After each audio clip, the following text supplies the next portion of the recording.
우리가 살아가는 데 있어서 어떤 지도자를 만나느냐에 따라서 우리의 삶은 매우 달라집니다.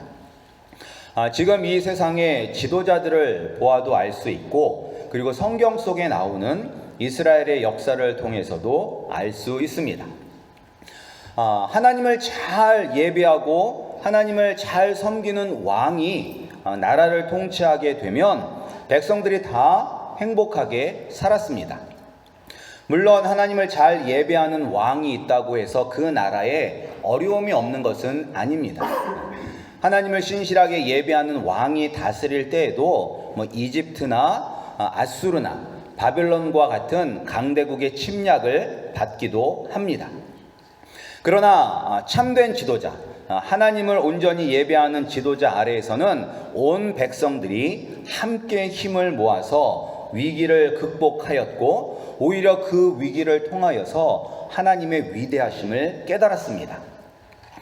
그러나 하나님을 두려워하지 않는 사람이 왕이 되게 되면 백성들이 고통을 받는 것을 볼 수 있습니다. 하나님의 영이 떠난 사울 왕을 한번 생각해 보시기 바랍니다. 그는 하나님이 자기에게 맡겨주신 그 나라를 잘 다스려야 하는데 10년 동안 이 시기와 질투심에 눈이 멀어서 다윗을 쫓아다녔습니다. 그리고 마지막에는 블레셋과의 전투에서 자신의 아들들과 함께 죽고 말았습니다. 또한 솔로몬은 어떻습니까? 솔로몬이 하나님과 동행할 때에는 세상에서 가장 지혜로운 왕이라는 칭호를 받으면서 태평성대를 이루었습니다. 그래서 길거리에 그 은덩어리들이, 은이 마치 돌처럼 굴러다녔다라고 이야기를 합니다. 그러나 그가 하나님을 떠났을 때는, 그가 이방 아내들을 받아들이고 그가 우상을 숭배하게 됐을 때에는 백성들도 오랜 노역에 따른 불만이 쌓이게 되었고, 그리고 솔로몬을 대적하는 여러 대적들이 나타나게 되었고, 그리고 솔로몬이 죽은 후에는 나라가 반으로 갈라지게 되었습니다. 따라서 좋은 지도자, 하나님을 두려워하고 하나님의 말씀대로 순종하는 지도자들 만나는 것은 참 중요한 일입니다. 그런데 우리가 이제 지도자, 통치자라고 말을 하면 우리가 생각에는 대통령이라든지 국회의원이라든지 이런 아주 높은 위치에 있는 사람들을 생각하게 되는데, 그런 사람들뿐만 아니라 나 자신도 지도자가 될 수가 있고, 내 주위에 있는 사람들도 어떤 환경에서는 다 지도자의 위치에 서게 됩니다. 여러분들이 만약 개인 비즈니스를 하게 된다면 여러분들이 바로 그 비즈니스의 통치자, 지도자입니다. 만약에 개인 비즈니스를 하지 아니하고 회사를 다닌다면, 내 밑에 부하 직원들이 있다면 나는 그 사람들에게 있어서 지도자가 되는 것입니다. 그리고 또 자녀들이 있다면 엄마 아빠가 자녀들에게 지도자가 되는 것입니다. 우리 아름다운 교회 성도님들은 여러분들이 있는 그 자리에서 좋은 지도자가 되시기를 소원합니다. 무엇보다도 누구에게 좋은 지도자가 되어야 되냐면 자녀들에게 좋은 지도자가 되어야 합니다. 그런데 여기서 좋은이라는 뜻은 무엇이냐면 영적으로 깨어 있어서, 그러니까 좋은 부모가 막 아이들이 원하는 것을 다 사주고 아이들이 하고 싶어하는 것을 모두 다 하게끔 서포트하는 부모가 좋은 부모가 아니라, 영적으로 깨어 있어서 하나님의 말씀에 순종하는 모습을 몸으로 보여주는 부모가 좋은 부모입니다. 따라서 우리 아름다운 교회 성도님들은 여러분들이 다 여러분들의 자녀들에게 몸으로써 하나님을 예배하는 것을 보여주는 좋은 지도자들이 되시기를 주님의 이름으로 축복합니다. 근데 이제 좋은 지도자가 되기 위해서는 필요한 그런 항목들이 여러 가지가 있습니다. 그 중에서 이제 오늘 성경 말씀은 두 가지를 이야기하고 있습니다. 우리 1절 말씀을 우리 함께 읽어보겠습니다. 1절입니다. 시작. 통치자들아, 너희가 정의를 말해야 하거늘 어찌 잠잠하냐. 인자들아 너희가 올바르게 판결해야 하거늘 어찌 잠잠하냐. 오늘 성경이 이야기하는 이 지도자들에게 필요한 덕목은 정의를 말하는 것과 그리고 올바르게 판결하는 것을 이야기하고 있습니다. 그런데 이 세상은 이 정의와 올바름의 기준이 사람마다 다를 수가 있습니다. 어떤 사람에게는 이 문제가 심각한 문제인데 어떤 사람에게는 이 문제가 아무런 문제가 되지 않을 수도 있습니다. 그리고 또 지역마다 문화에 따라서 그 기준이 달라질 수가 있습니다. 만약에 사람마다 다르고 지역마다 문화마다 다른다면 거기에는 절대적인 기준이 없다라고 말할 수 있습니다.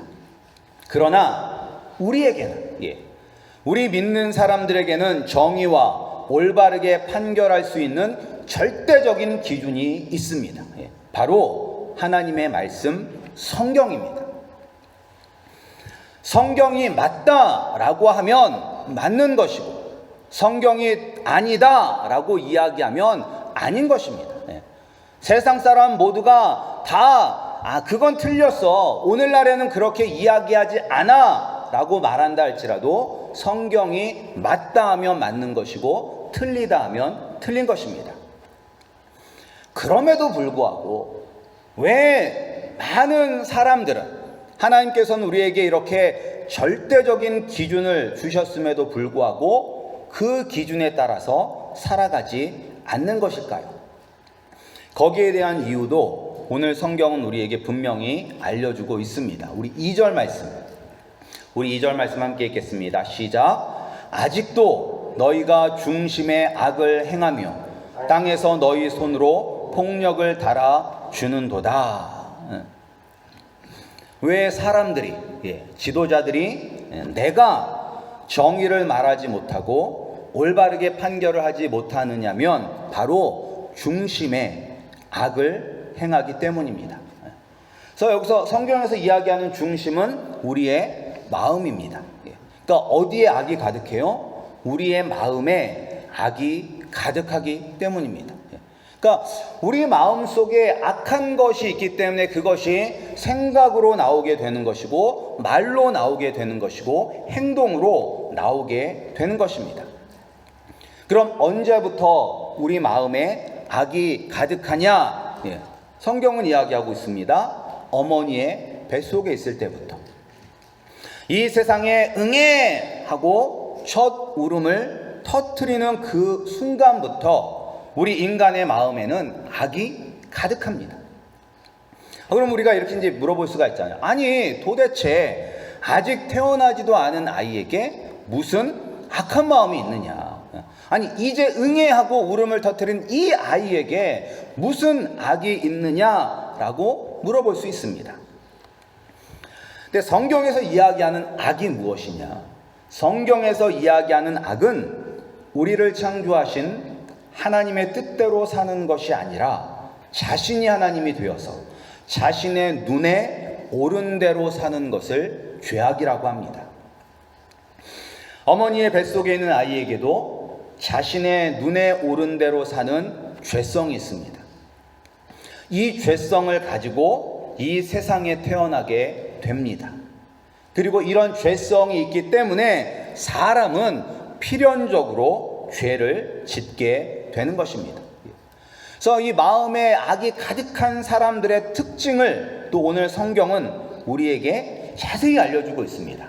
우리 4절과 5절 말씀 함께 읽겠습니다. 우리 4절과 5절입니다. 시작. 그들의 독은 뱀의 독 같으며 그들의 귀를 막은 귀머거리 독사 같으니 술사에 흘리는 소리도 듣지 않고 능숙한 술객의 요술도 따르지 아니하는 독사로다.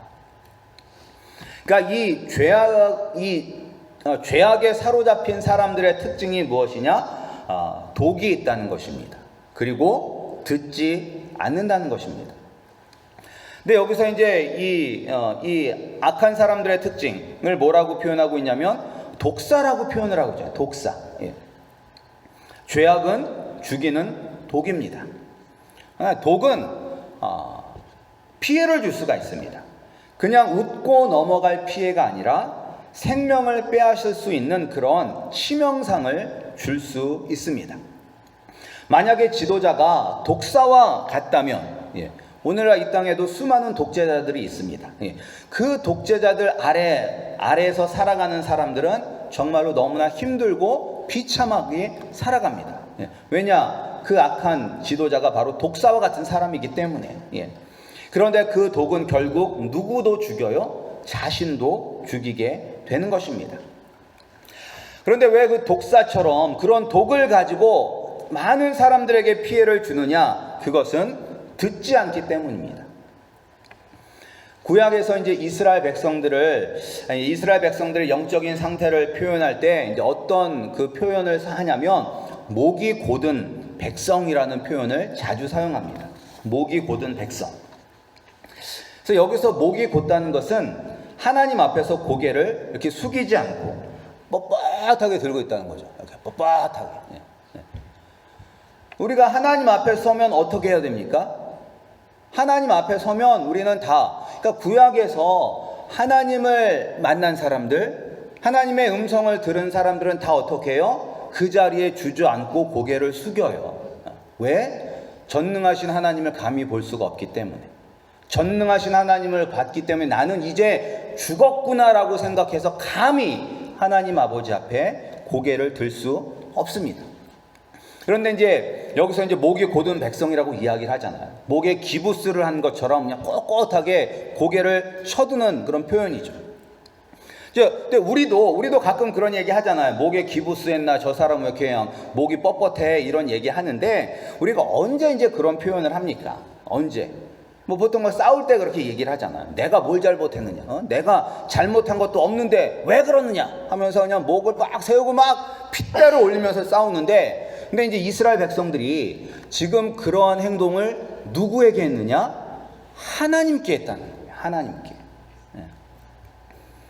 왜 하나님 아버지 앞에서 감히 그렇게 목이 곧아서 하나님께 따지고 들 수가 있었느냐면 바로 그들의 귀가 막혀서 하나님의 말씀을 듣지 못했기 때문입니다. 하나님의 말씀을 듣지 못하였기 때문에 자신의 귀를 막고 있기 때문에 자신의 죄를 회개하지 못하는 것입니다. 그런데 이런 모습이 바로 누구의 모습입니까? 바로 나의 모습입니다. 내가 예수님을 만나기 전의 모습이 바로 이런 모습이었습니다. 다른 사람이 독사가 아니라 내가 바로 독사와 같은 사람이었고, 내가 바로 하나님의 말씀에 귀를 닫았던 그런 사람이었습니다. 그런데 이런 독사 같은 나를 위해서 누가 이 땅에 오셨나요? 예수님이 이 땅에 오셨습니다. 그리고 이런 독사와 같은 나를 위해서 예수님께서 십자가에 못 박혀 그 귀하신 피를 흘리며 죽으셨습니다. 그리고 죽은 지 3일 만에 다시 죽음을 이기고 살아나심으로 말미암아 죄와 죽음의 권세를 이기고 우리에게 구원의 길을 열어 주셨습니다. 예수 그리스도를 믿음으로 말미암아 더 이상 우리는 죄의 노예가 아니라 하나님의 자녀가 되었습니다. 그렇다면 이제는 우리는 어떻게 살아야 합니까? 독사가 아니라 천사처럼 살아야 합니다. 그러나 그럼에도 불구하고 여전히 우리가 이런 독사와 같이 다른 사람에게 피해를 주고 하나님의 말씀에 귀를 막고 사는 그러한 모습이 여전히 우리 가운데 있다는 것을 깨닫고 회개해야만 하는 것입니다. 정말로 간절히 바라기는 우리가 독사처럼 나 자신뿐만 아니라 내 주위에 있는 사람에게 피해를 주는 사람이 되지 않기를 소원합니다. 또 귀가 먹은 독사처럼 하나님의 말씀을 거부하는 것이 아니라 말씀에 순종하여 주님의 음성을 듣고 주님을 따르는 주님의 어린 양들이 되시기를 주님의 이름으로 축복합니다.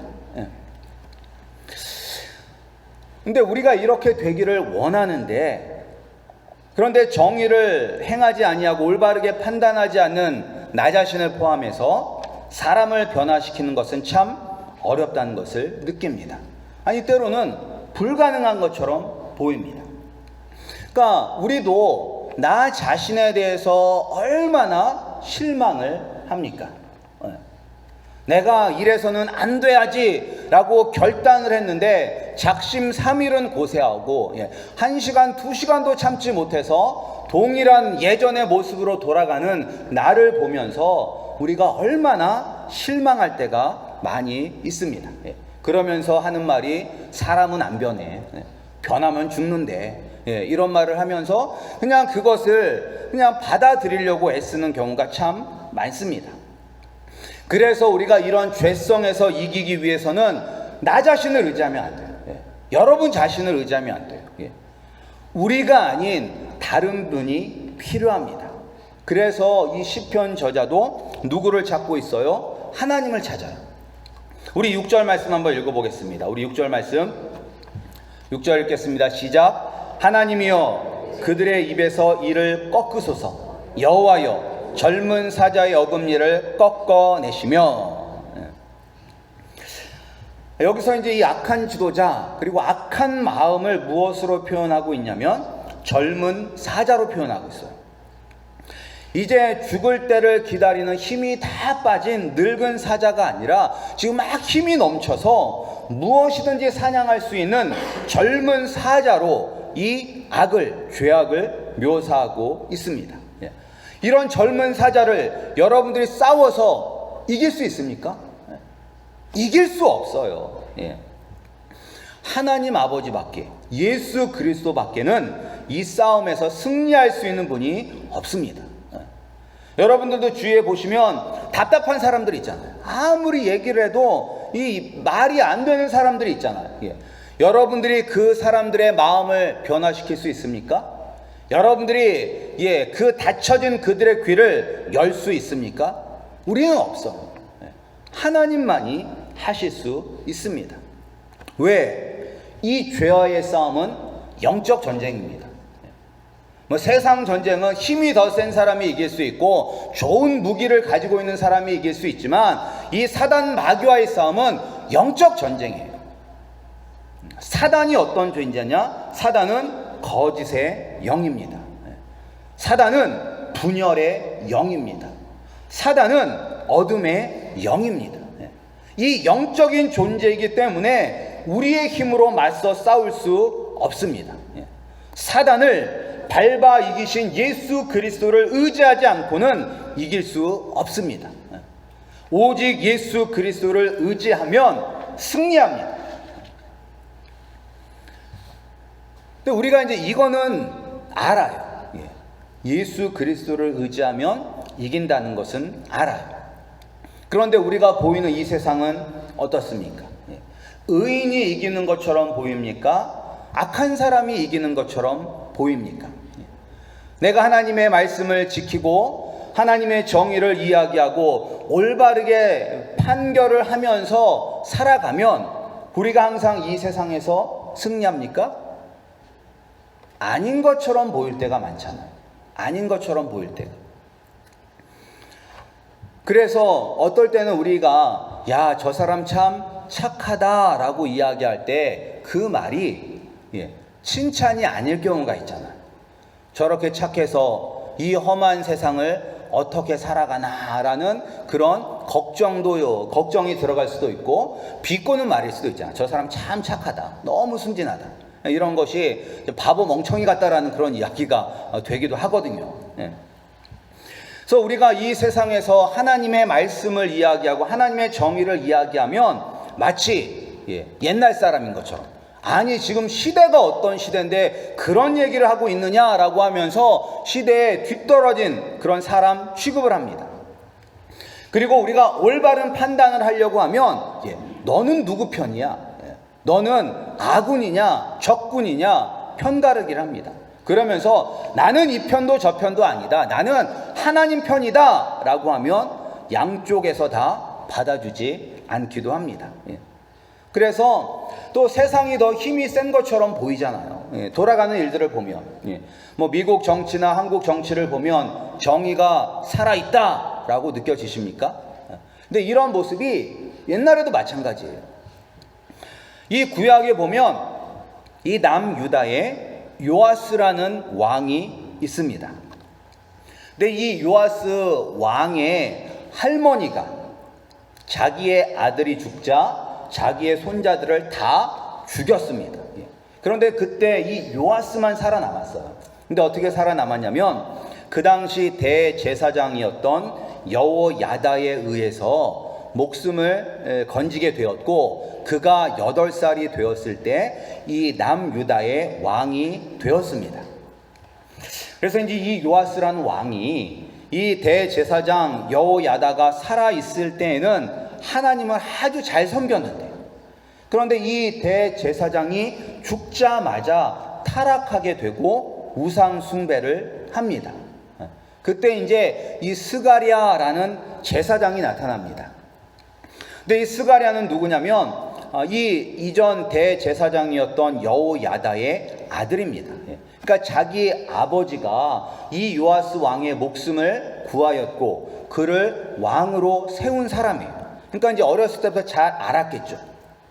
그래서 이 스가랴가 이제 하나님의 성령의 감동을 받아서 그냥 자기 뜻대로 가서 이야기한 것이 아니라 하나님께서 성령으로 이 스가랴 제사장에게 은혜를 베풀어 주셔서 그 은혜를 가지고 왕 앞에 나갔습니다. 그래서 왕에게 회개를 촉구하고 돌아설 것을 권했습니다. 어떻게 되었을까요? 이 요아스 왕이 성령의 감동을 받아서 자기에게 하나님의 말씀을 전한 이 스가랴의 말을 듣고 회개하고 돌아섰을까요? 그는 백성들을 시켜서 성전 뜰에서 이 스가랴를 돌로 쳐 죽였습니다. 누가 승리한 것처럼 보여요? 하나님이 승리한 것처럼 보입니까? 악한 것이 승리한 것처럼 보입니까? 우리 세상을 보면 마치 하나님의 말씀대로 살면 손해를 보고 하나님의 말씀대로 살면 안 되는 것처럼 보일 때도 많습니다. 그러나 그것은 단지 그렇게 보일 뿐입니다. 반드시 하나님은 하나님의 공의를 이 땅에 이루십니다. 우리 11절 말씀 함께 보겠습니다. 우리 11절 말씀 시작. 그때에 사람의 말이 진실로 의인에게 갚음이 있고 진실로 땅에서 심판하시는 하나님이 계시다 하리로다. 아멘. 그러니까 여기서 이제 그때는 하나님의 공의, 하나님의 정의가 이루어지는 때입니다. 그러니까 반드시 하나님의 말씀이 이루어질 때가 있다는 것입니다. 그리고 하나님의 말씀대로 산 사람에게는 반드시 하나님께서 보답해 주신다는 거예요. 보상해 주신다는 거예요. 그리고 그때는 믿지 않는 사람들 입에서 정말로 이 땅에 성경대로 판결을 내리시고 심판하시는 하나님이 살아 계시는구나 라고 선포한다는 것입니다. 따라서 우리는 무엇이 필요합니까? 지금 이 시간 믿음으로 이겨내야 합니다. 마치 말씀대로 살면 손해를 보고 말씀대로 살면 오히려 세상에서 뒤처지는 것처럼 보인다 할지라도 우리는 믿음으로 오직 말씀을 붙잡고 살아야 합니다. 이미 예수님은 이 영적 전쟁에서 승리하셨습니다. 우리가 어느 편에 서야 돼요? 패배한 사람에 서야 됩니까? 아니면 승리한 사람 옆에 서야 합니까? 우리 승리한 사람 옆에 서야 되잖아요. 예수님은 이미 승리하셨습니다. 그리고 우리에게는 이 세상을 살아갈 절대적인 기준이 있습니다.